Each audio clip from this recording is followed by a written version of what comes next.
I believe that there's a vast majority of the people in the world who want to make a difference, who want to make the world a better place. I believe that there's a vast majority of the people in the world who feel a responsibility to leave this world a little bit better than they found it. So if that's true, then why are there so many problems? And answering that question and exploring that question is the focus of what I want this discussion to be. Through that, and as a tool in exploring that, I want to pan back. I want to pan, Professor Muhammad Yunus talks about having the worm's eye view, but we're going to pan back not to the eagle eye view, but we're going to pan back even farther, and we're going to pan back to the orbital perspective. And I've had the opportunity to have some absolutely amazing experiences that have given me a really incredible perspective of the planet that we all live on. And what I wanted to do is I wanted to take some pictures for a time-lapse video project that we were working on. And so as I was taking the pictures, one of the practice shots really caught my eye. In this picture is a long illuminated line snaking across a large landmass for hundreds and hundreds of kilometers, and you can see that in this picture here. And so I really didn't know what this was. I initially thought it was a strange exposure of moonlight on a river, but it turns out that this is not a natural reflection at all. It turns out what this really is man-made. Now, I've always been one of these astronauts that have said you can't see any borders from space. Apparently I'm wrong, because what this actually is the man-made illuminated border between India and Pakistan. And seeing this from space had a huge impact on me. For the 50 years that we've been flying in space, astronauts and cosmonauts have commented on how beautiful, how fragile, how breathtaking our planet is from space, how peaceful it is, how tranquil. And these are not cliches that astronauts say because it feels good. It truly is moving to look at our planet from space. The point is not that we could look down and see a man-made border between India and Pakistan. The point is that we could look down at that same area and feel empathy for the struggles that all people face. We could look down from our orbital perspective and realize that each and every one of us is riding through the universe together on this spaceship that we call Earth, that we're all interconnected, that we're all in this together, and that we're all family. And that's what we call the orbital perspective. This video shows the world that we live in. It is a world where the possibilities are only limited by our imagination and our will to act. It is within our capabilities to eliminate the suffering and the poverty that exists on our planet. So we have to ask ourselves, if we have the capability to solve all of the problems that we face, why do so many critical problems still remain?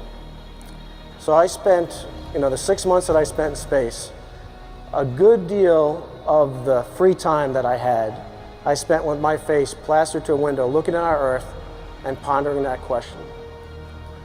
And I believe one of the primary reasons why we still face so many critical problems, despite our ample technology, despite our ample resources, lies primarily in our inability to collaborate on a global scale.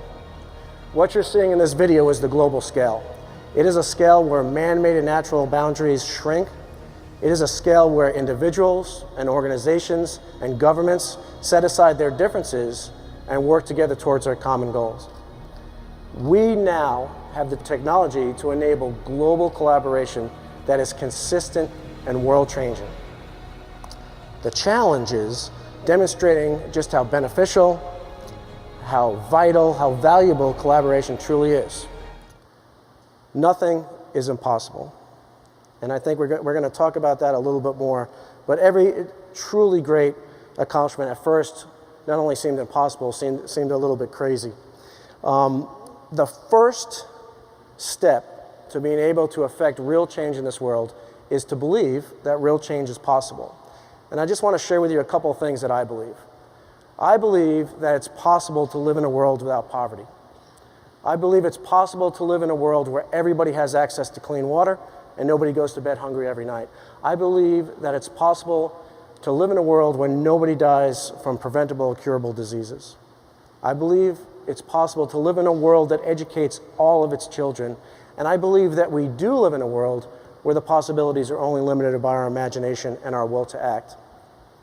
So what's the key? Thank you.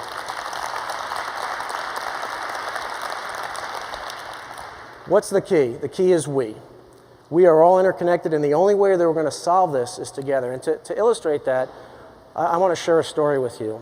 On one of my spacewalks that I had the opportunity to do, I clamped my feet on the end of the very long space station's robotic arm. And with me on the end of this arm, it was swept across a maneuver we called the windshield wiper maneuver, which took me across a big arc, across the top of the space station and back. And at the top of this arc, I was 30 meters above the space station, looking down at this incredible accomplishment of humanity against the backdrop of our indescribably beautiful Earth 400 kilometers below that. And it really hit me just how 15 nations came together over the course of 2 decades of planning and design and construction to build this amazing research facility in space. Some of these pieces had not even fit together until it got to space.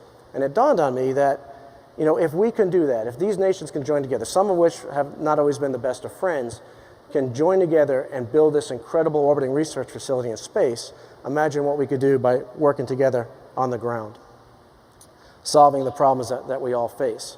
And so the key challenge, as I said, is demonstrating just how valuable and vital true collaboration is.